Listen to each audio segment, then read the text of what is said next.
Om Sapakaya Dharmasya Sarvadharmaswarupine Sapakaya Dharmasya Sarvadharmaswarupine Avatara Varishtaya Ramakrishna Yate Namah Asato ma sadgamaya Tamaso ma jyotirgamaya Mrityorma mritangamaya Om Shanti Shanti Shanti. Let us bow down to Sri Ramakrishna, the embodiment of all religions, the Supreme God Incarnate. Let us pray to Him to lead us from the unreal to the real, to lead us from darkness of ignorance to the light of knowledge, to lead us from death to immortality. Today's topic, the supremacy of grace.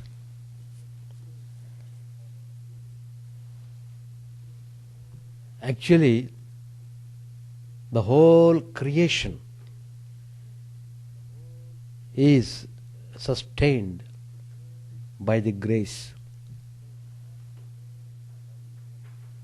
It is because of the ever presence of the grace the whole world is going on with its activities. People are born in this world.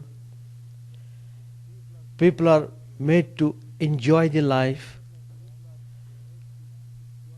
All this is done on account of the grace of God. God has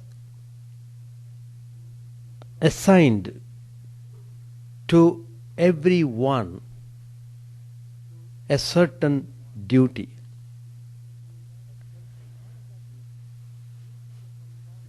In order that each may perform his allotted duty and feel a sense of participation in the expedition, each is given a sense of freedom.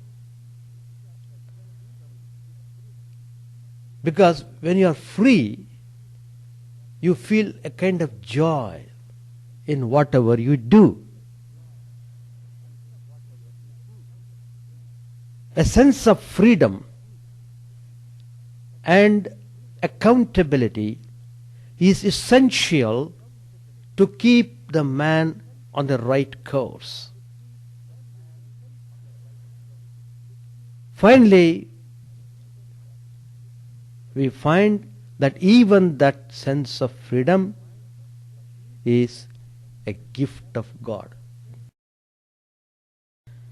When that sense dawns, one will find that grace and self-effort, they are not contradictory but complementary.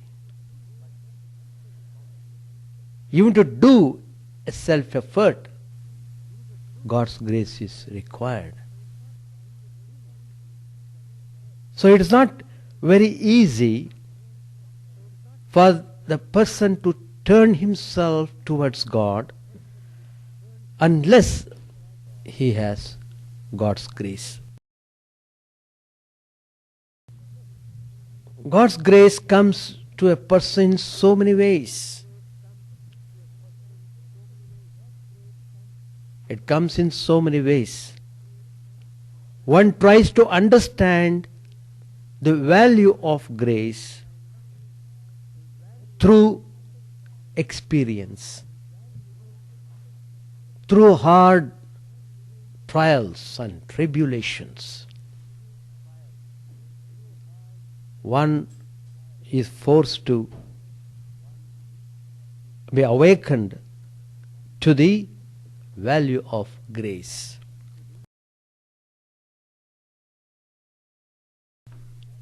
Well, one thing we should understand,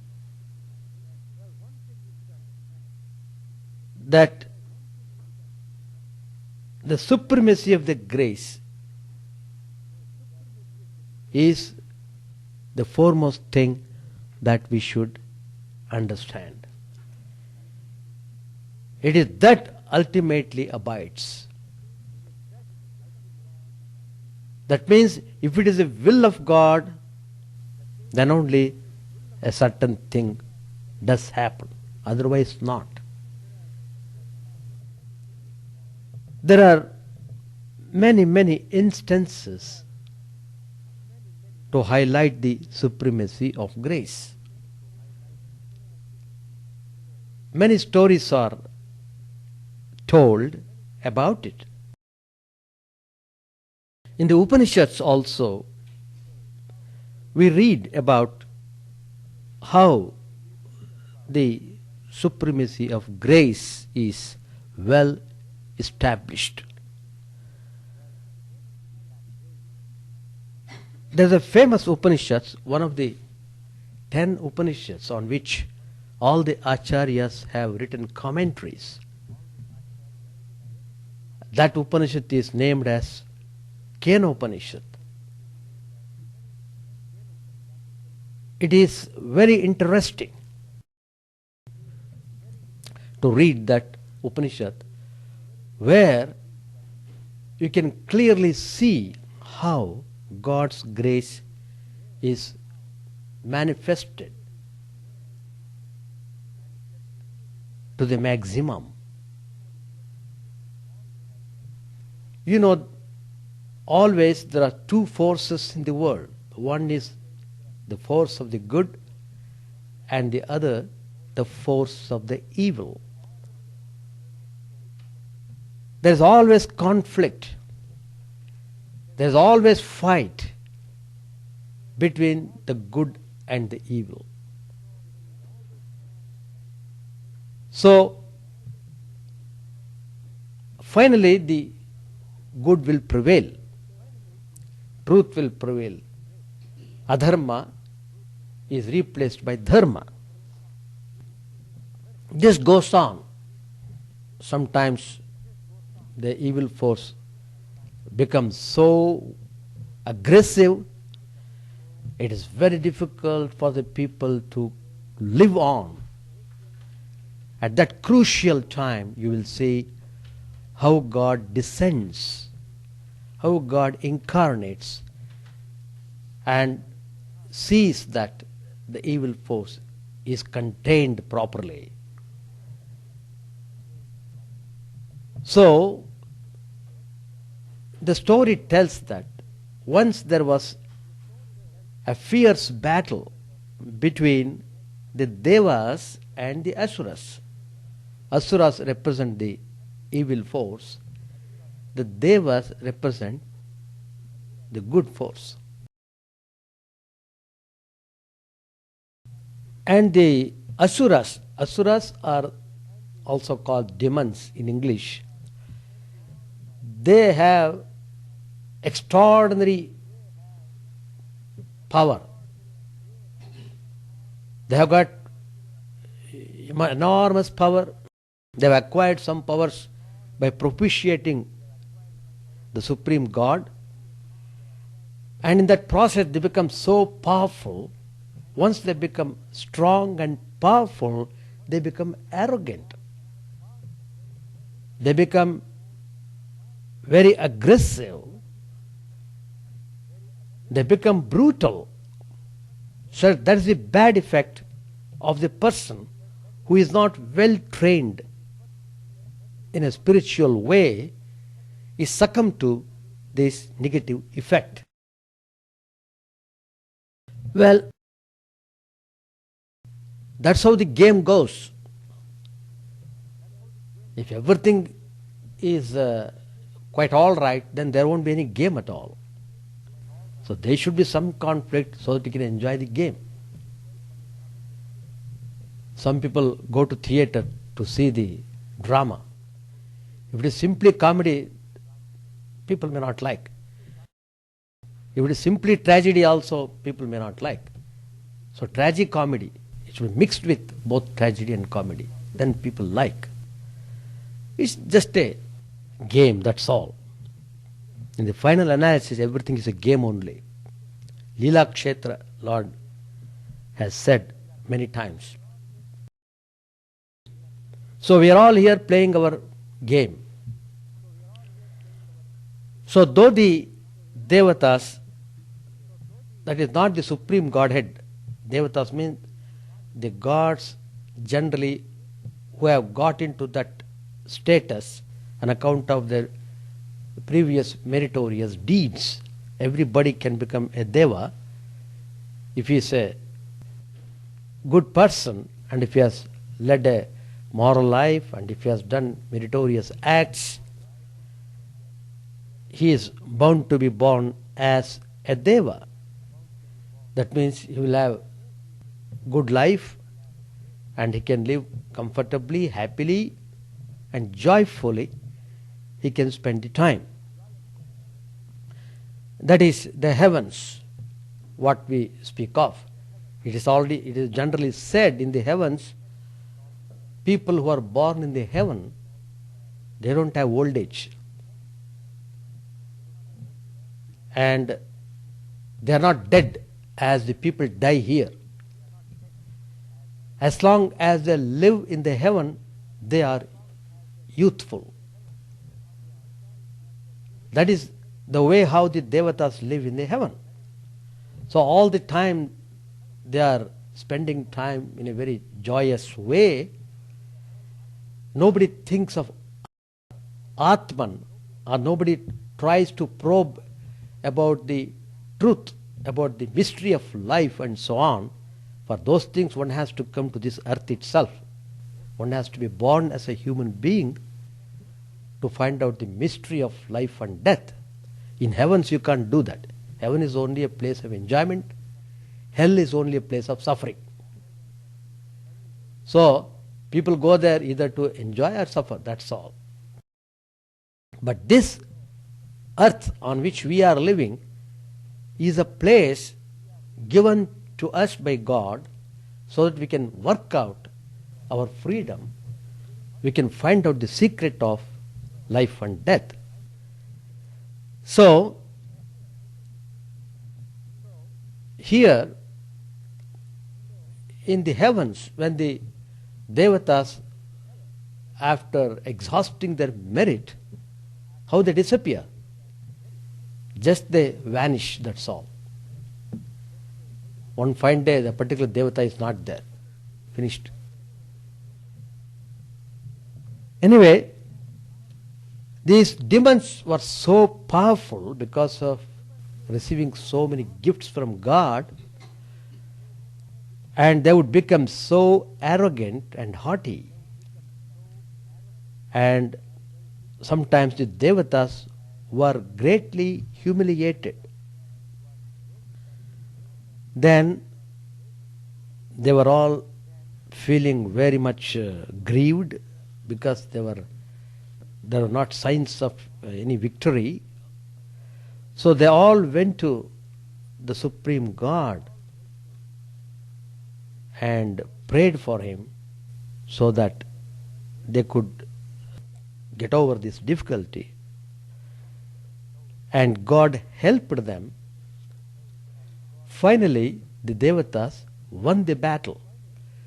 The demons were overpowered. They were subdued. And Devatas became very happy because finally they won the battle. But what happened was, when they won the battle, they began to think in a different way. They thought oh, finally we have fought very well, so we got the victory. So they began to take credit for themselves.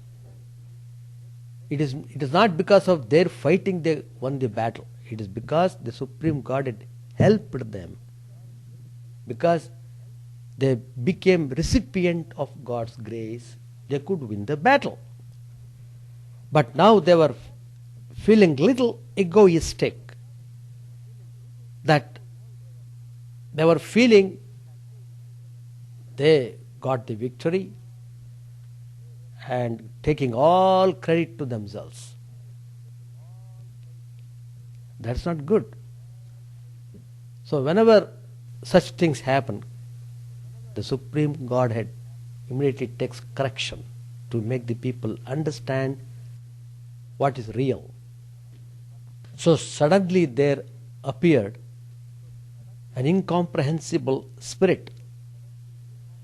It was so mysterious, and the devatas were all stunned to see that a divine spirit, but they could not understand who that spirit was. And first, the fire god Agni was sent to find out who that spirit was. So he went. When he approached the spirit asked him, "Who are you?" And Agni said, "Oh, I am called Agni. I am the fire. I can burn anything in this earth. I have got that supreme power of burning." "Oh, is it so? Let me see, you please burn this." He threw a straw there, that spirit, and Agni rushed towards it. But with all its force it was trying to catch fire, but the straw would not burn at all. It tried and tried. In that effort it became humiliated. It returned back. Agni came back without knowing who that spirit was. And he reported to Indra that he could not find out the nature of that spirit. Then the next turn was Vayu, the wind god. He went. So again he began to boast about his power of carrying away anything by his power. So the spirit asked him, "Carry this straw, exhibit your play. Let me see how you do that." And the wind god, it tried its best. It used all its force to see that straw can be carried, but it could not do that. It also miserably failed. So it also went back. It could not carry on the straw. Then Indra himself went to see who that spirit was. When Indra approached that incomprehensible spirit, what happened was that spirit suddenly disappeared. In its place, Indra saw the manifestation of the Divine Mother, the consort of Lord Shiva. And she was there.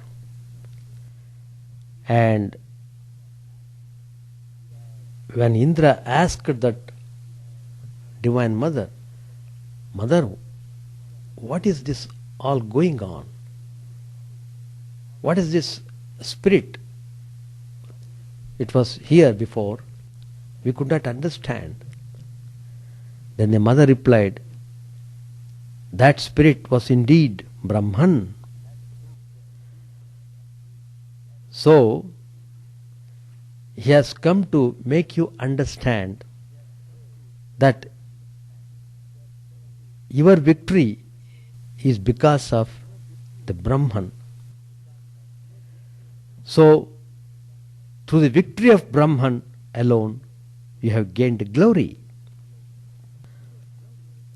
So, the Devatas learnt their lesson that the supreme grace of Brahman procured them victory. That's very important to understand. So the moment the ego creeps in, then God will see that ego is crushed, then He will make you enjoy the glory of God.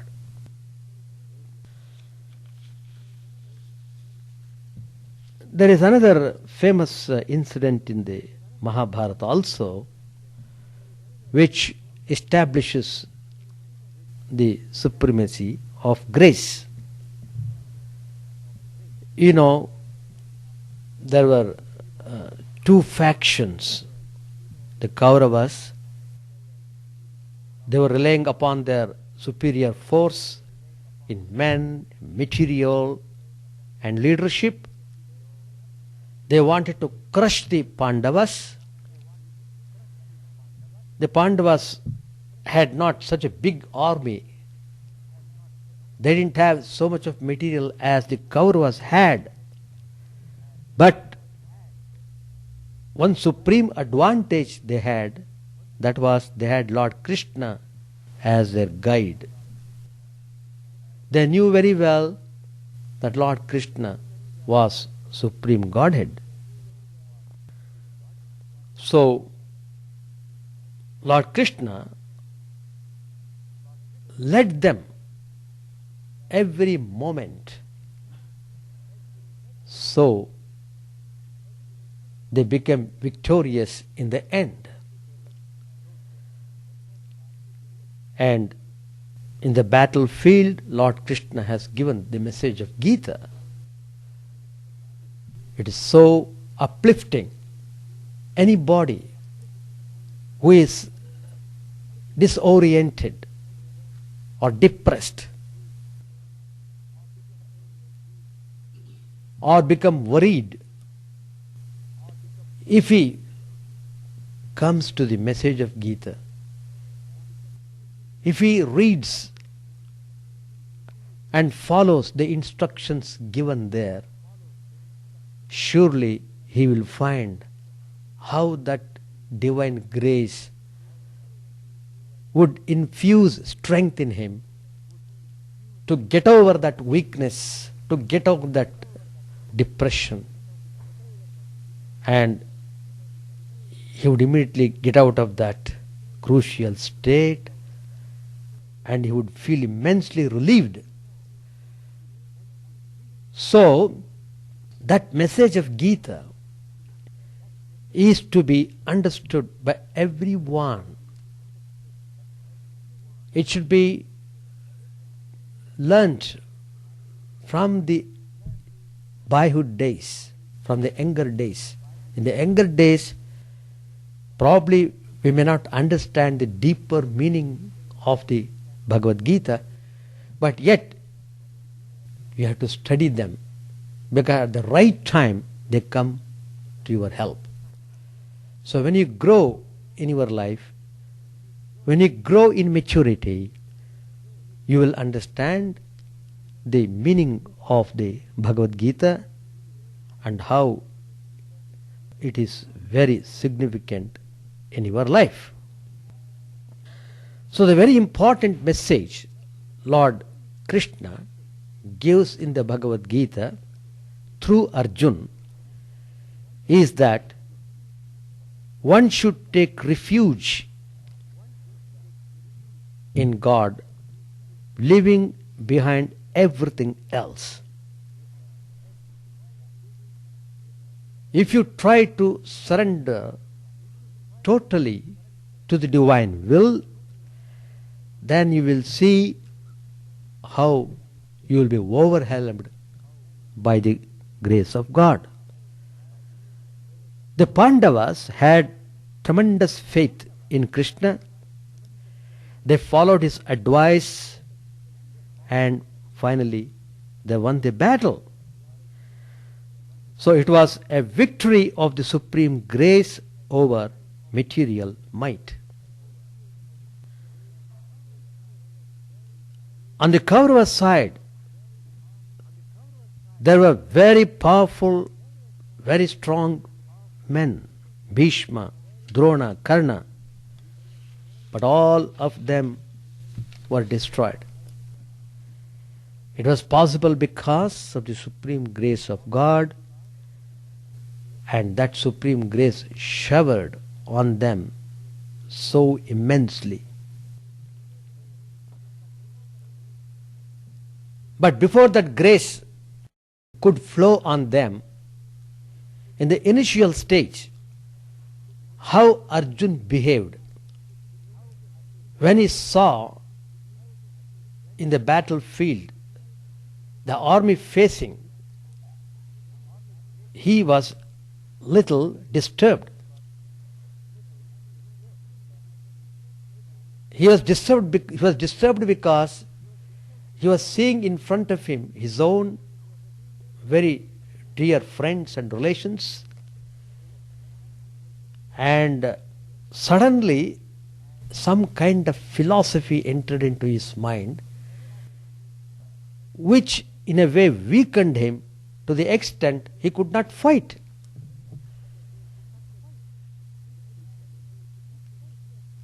And as if he was determining the future course of events.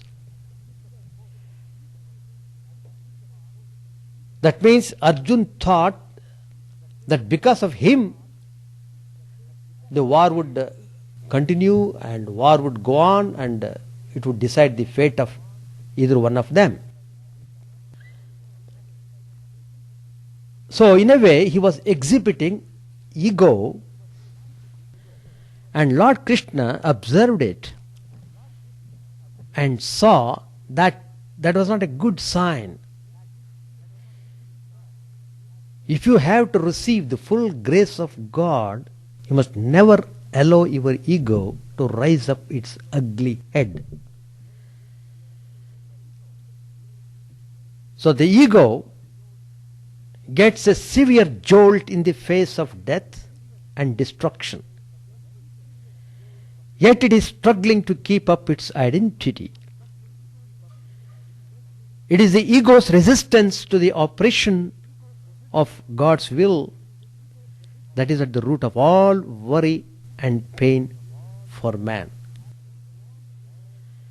After prolonged counseling, Krishna finally said, well, abandon all your duties. Take refuge in me. I assure you your salvation. Grieve not. That was the message given by Lord Krishna to him.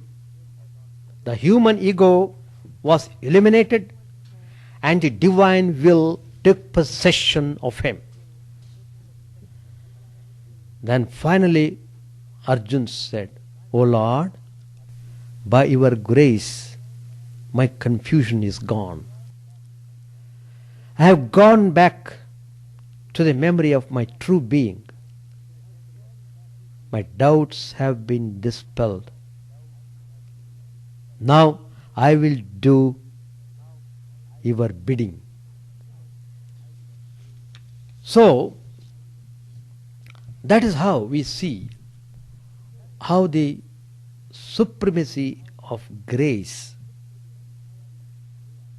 is well established, and finally Pandavas won the battle. So what is very important is that we should recognize the presence of God. Once you recognize the presence of God, it follows God's grace is there. And His grace operates in number of ways.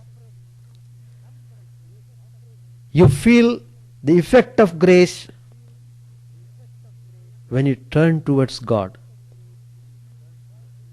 when you try to nourish yourself with spiritual ideas, you feel how that grace is operating in you. Sometimes you feel that you want to worship God, and you feel a sense of satisfaction when you have worshipped God in your own way. Without that, you feel you are missing something. And that is very, very important to note. The very impulse to worship God arises from God's grace. That means you are able to appreciate God's grace when you are purified to a little extent by your spiritual disciplines, and then you feel great joy in spiritual activity. Otherwise you will be always involving in worldly activities and you have no time to think of any spiritual ways. You won't feel inclined at all towards the spiritual matters, because the mind is totally going in the opposite direction, and there is no end to that. There is no end. You see, there was a particular devotee who would come to ashram very regularly, and very staunch devotee, and he had been studying the Vedanta for a long time. But suddenly we find that person was not seen at all. What happened to that person?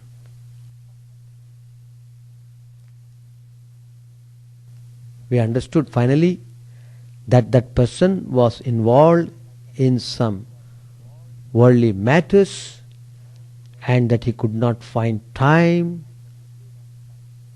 to come to Vedanta anymore.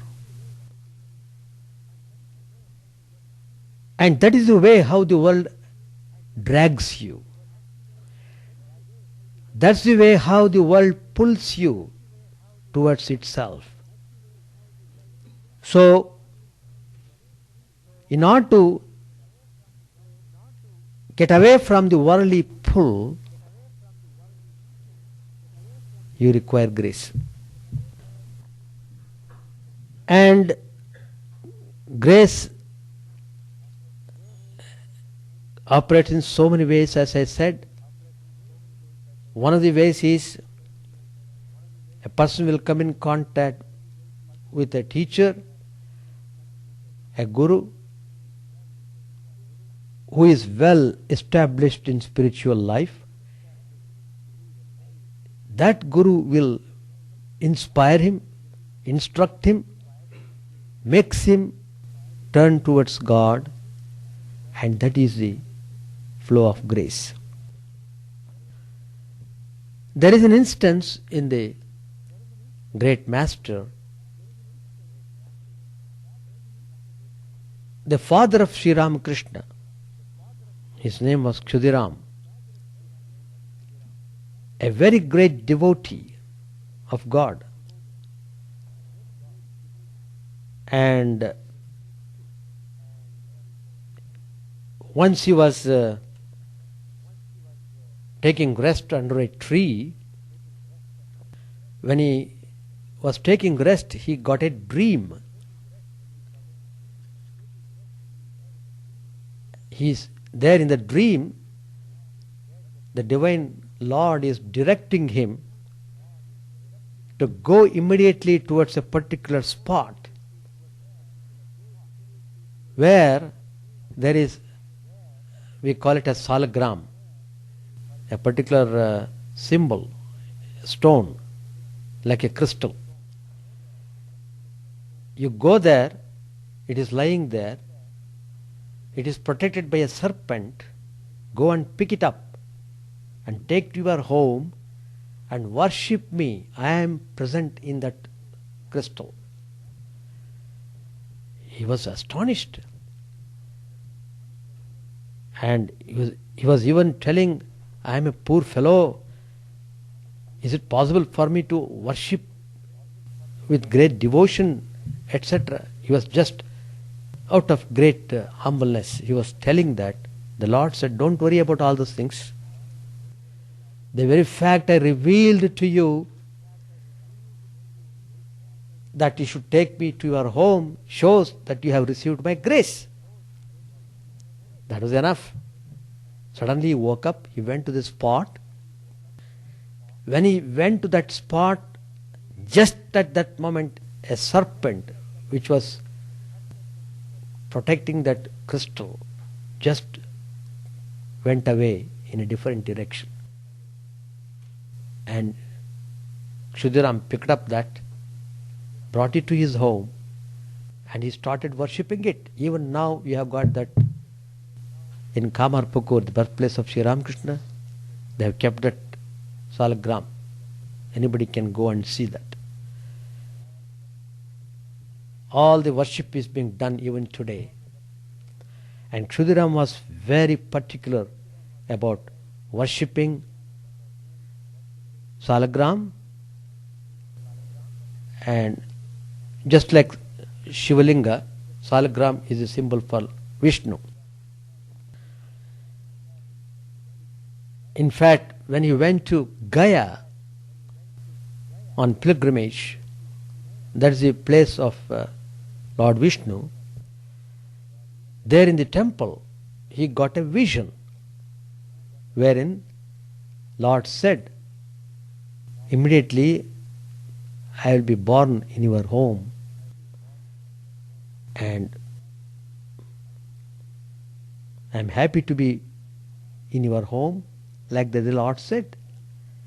So all these things indicate how Kshudiram was so gracious. To be gracious, he was so pure, pure at heart. So God could dwell in him, and he manifested in his family. He was born as Sri Ramakrishna. One day, Kshudiram was going to a neighboring village, and on the way he saw a bilva tree with fresh, tender bilva leaves. And he was so fascinated to see those leaves. He has already walked several miles. He had not yet reached the neighboring village. But on the way he saw this bilva tree, and he was overwhelmed to see the bilva leaves. And so he plucked those leaves, came back to his place, Kamarpukur, offered the worship, and next day he started the journey for the village. So much he was overwhelmed, so much there was impulse in him that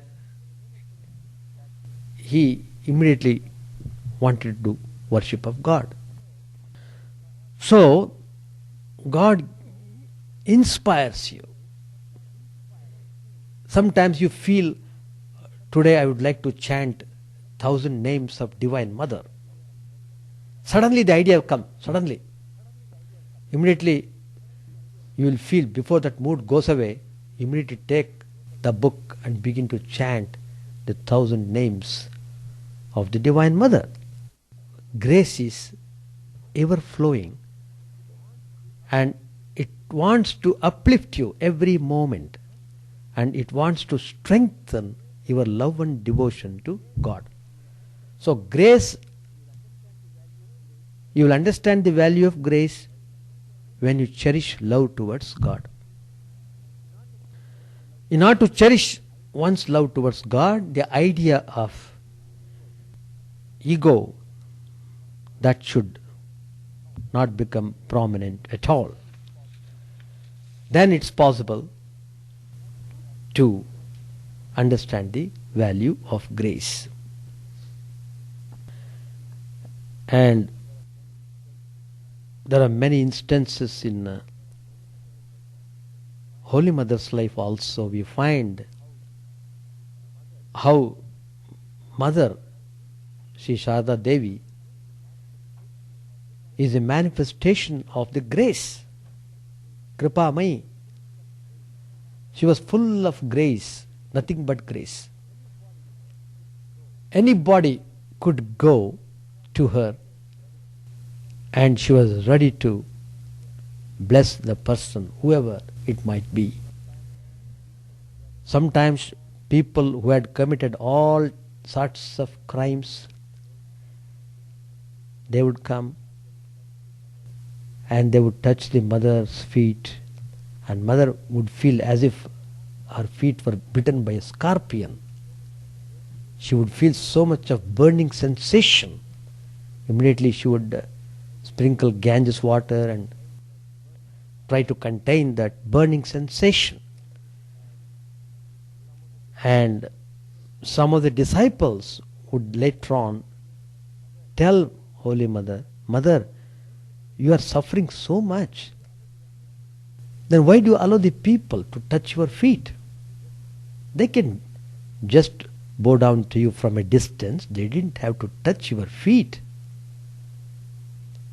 And Mother said, no, I have born in this world in order to give the divine love to all, in order to make the people understand the value of grace. When they come, when they call me Mother, I respond to them, because I am very well aware that they are not strangers, they are my own children. So a mother cannot deny the child. If she denies the child, she can never be a mother. So here Holy Mother is making us understand that she is the real mother of the universe. That means everyone is her child. She knows you are her child. But you must know she is your mother. That's very important. If you don't care to know, and if you go in your own way, then the Divine Mother will keep herself all right. The child is playing in the world, let him play as long as he wants to play. So, even to call her mother, even to recognize the Divine Mother, you must have Mother's grace. And Mother's grace, how it acts upon, suppose a child is playing, it plays for a long while.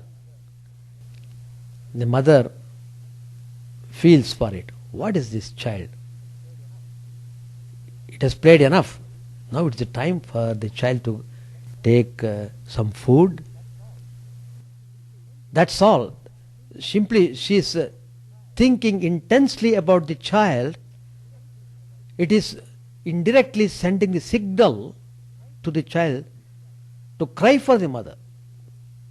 And suddenly you will see the child is crying for the mother, and the child will come and take the food, everything. In the same way, we are made to cry to Mother. Oh Mother, where are you? Please rescue me from this misery of life. So once you wholeheartedly, call the Divine Mother. Mother will respond. And Holy Mother has said, I forgot everything, and they get more than they deserve. They get more than they deserve. To get more than one deserves, that is the meaning of grace. So, Mother is assuring, that is, God is assuring, remember that you have a mother here. You can come to me anytime. I will never reject you, because I know very well you are my own. So this assurance, it was not an empty one. Those who even once called her mother were accepted, they were helped, they were guided throughout their lives. That is how the grace works. And grace is always working. Sometimes grace is soft, and sometimes it is very tough and stern. They give the example, some diseases are there, ordinary diseases, very ordinary type of disease is cured by ordinary drugs. But some of the diseases are not cured by simply drugs. It needs painful operations, surgery. But it is required. In order to save oneself, that surgery is required. So, it means the treatment of diseases differs according to the nature of the diseases. And so, this is the way how we should understand the playing of God in the world. Sometimes we are in a state of suffering, we are in a state of pain, but they have come in order to give us a little awakening of the reality. Don't think that this world alone is to be relied upon. Don't try to hug this world all the time. Even though you hug it, you are forced to get away from it after a certain time. So, in order to give awakening, things do happen in our life. So that's why people suffer, and they learn through suffering. Everybody has to learn. That's the way. If you have that attitude of learning, then you will immediately understand the significance of grace. So, that is how we should understand the play of grace in our life. Lord Krishna says in the Bhagavad Gita, Daivi Hesha Gunamayi Mama Maya Duratyaya Mameva Ye Prapadyante Maya Metam Tarantite. This whole play, the play of illusion, it is created by me alone. It is a play of the gunas, interaction of the sattva, rajas, tamas at different levels. People are dancing and crying.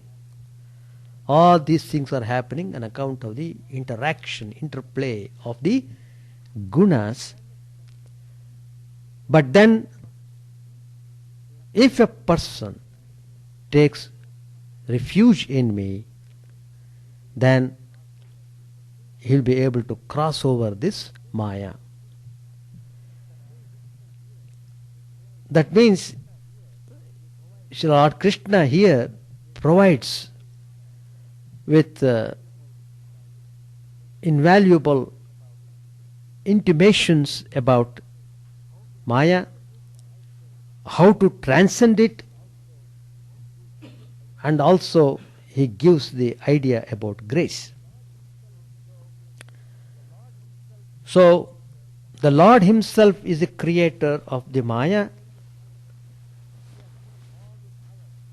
He has given all the powers to the phenomenon of Maya, so that we are always in one way or other entangled in the world.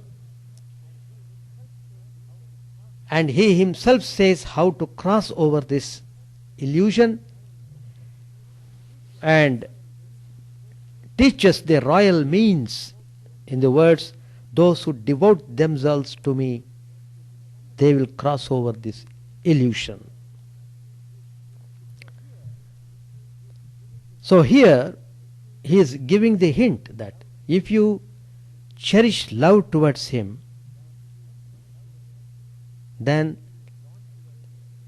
you feel drawn towards him, and then you will be saved from all the troubles. That means once you know it's only illusion, then you are always at peace. All this restlessness is because of the illusion. Lord Krishna says again in the Gita, Kshipram bhavati dharmatma shashvachantin nigacchati kaunteya pratijanihi name bhakta pranashyati. So a person who takes to the chanting of divine name, all his bad samskaras are destroyed by the power of the divine name. He becomes purified, and then he will be always with God, enjoying his bliss. So God's grace is always there, only we should awaken ourselves to appreciate God. And sometimes incarnations come to give meaning to this grace, and we have many instances in Sri Ramakrishna's life how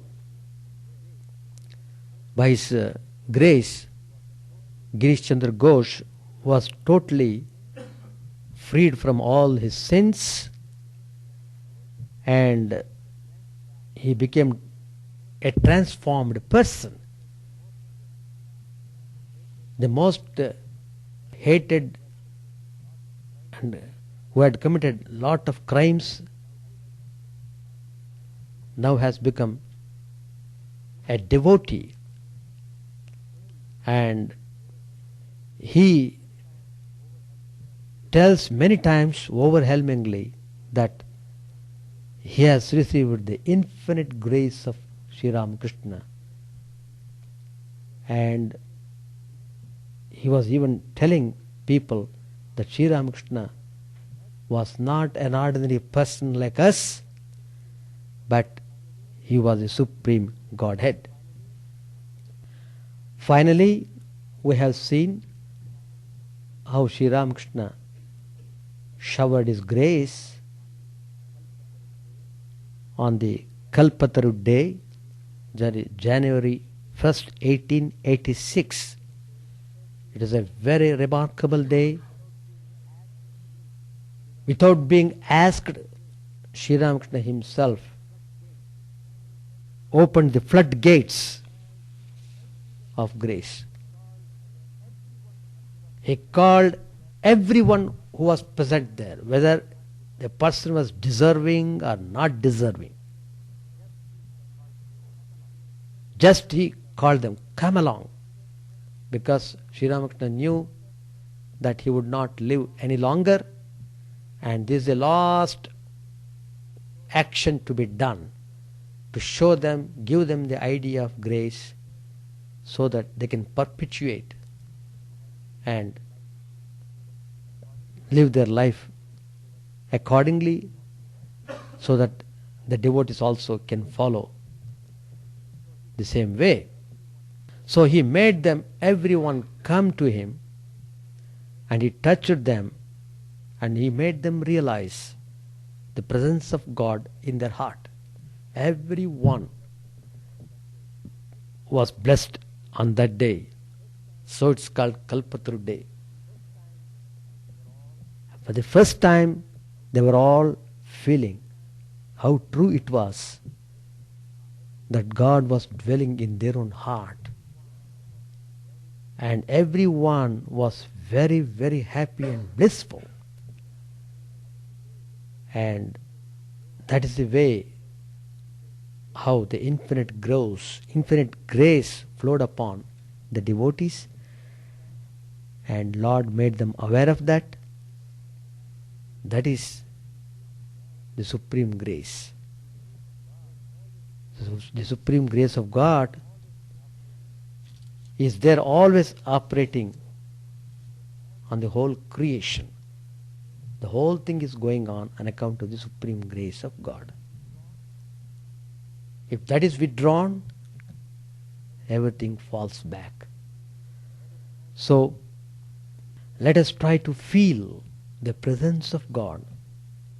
When you feel the presence of God, you carry on your duties efficiently, with a desire to please God, as an offering to God, as a worship of God. If you perform the duties, then you feel joy in your activities. At the same time, you will be overwhelmed by the grace of God. With these words, I conclude my talk. Thank you very much. Om Sahana Bhavatu Sahanau Bhunakto Sahaviryam Karavavagai Tejasvinavadhitamastu ma vidvishavai. Om Shanti Shanti Shanti. Hari Om. May the Divine Lord protect us. May He nourish us. May our learning be fruitful and illuminating. May we not hate each other. Peace, peace, peace be unto all.